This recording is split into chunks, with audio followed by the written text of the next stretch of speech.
రాజకీయ పార్టీల ఆలోచనతోటికి భిన్నమైనటువంటి ఒక చక్కటి ఆలోచన చేశారు పవన్ కళ్యాణ్. అగ్రనాయకులకి తాబేదారులుగా వ్యవహరించే లేదా వాళ్ళకి తప్పుదో పట్టించే వాళ్ళే నాయకులుగా ఎన్నికవుతుంటారు సాధారణంగా వివిధ కమిటీల్లో. నలుగురు పోటీ పడుతున్నారంటే అందులో ఒకళ్ళకి ఏదో చూసి ఇస్తుంటారు. ఇప్పుడు అలా కాకుండా కార్యకర్తలు కోరుకునే నాయకత్వం ఇవ్వాలి అన్నటువంటి ఒక మంచి ఆలోచన చేశారు. జనసేన పార్టీని సంస్థాగతంగా బలోపేతం చేసి క్షేత్రస్థాయిలో సమర్థవంతమైన నాయకత్వాన్ని గుర్తించి ప్రోత్సహించేందుకు గారు స్వయంగా పవన్ కళ్యాణ్ గారి పర్యవేక్షణలో రాష్ట్ర వ్యాప్తంగా ప్రత్యేక కసరత్తు చేపట్టబోతున్నారట.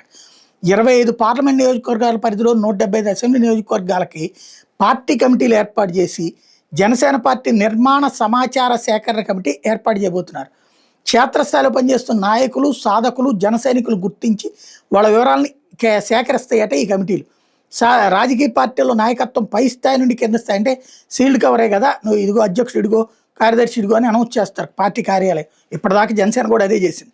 ఇప్పుడు అట్లా కాకుండా కింద స్థాయి నుంచి కలెక్ట్ చేసి పై స్థాయికి పంపిస్తారట. పార్టీ కేడర్ ఆధారిత వ్యవస్థని మరింత బలోపేతం చేయాలనే లక్ష్యంతో ఇచ్చేశారట.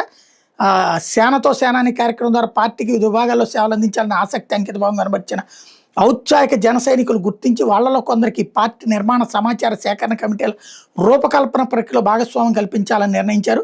ప్రతి పార్లమెంట్ నియోజకవర్గానికి మొత్తం 28 మంది సభ్యులతో కమిటీని ఏర్పాటు చేసి అందులో ఒక పరిశీలకుడు, 3 సీనియర్ నాయకులు, ప్రతి సంవత్సరం క్రమం తప్పకుండా సభ్యత్వ నమోదు కార్యక్రమంలో చురుగ్గా పాల్గొన్న 3 సాధకులు కలిపి 7 మంది ప్రధాన సభ్యులతో పాటు వాళ్లతో సమన్వయం చేస్తూ పనిచేసే 21 మంది సాధకులు నియమించారట. ప్రతి కమిటీకి పరిశీలకులుగా సీనియర్ నాయకులు ఉంటారట. అలాగే ఈ కమిటీలో మహిళలకు కూడా తగిన ప్రాధాన్యం ఇచ్చారట. ఈ కమిటీలో ఉన్న సభ్యులకు ఎటువంటి నాయకత్వ నియామకాలు చేపట్టే లేదా నాయకత్వాన్ని నుంచి అధికారం ఇవ్వలేదు.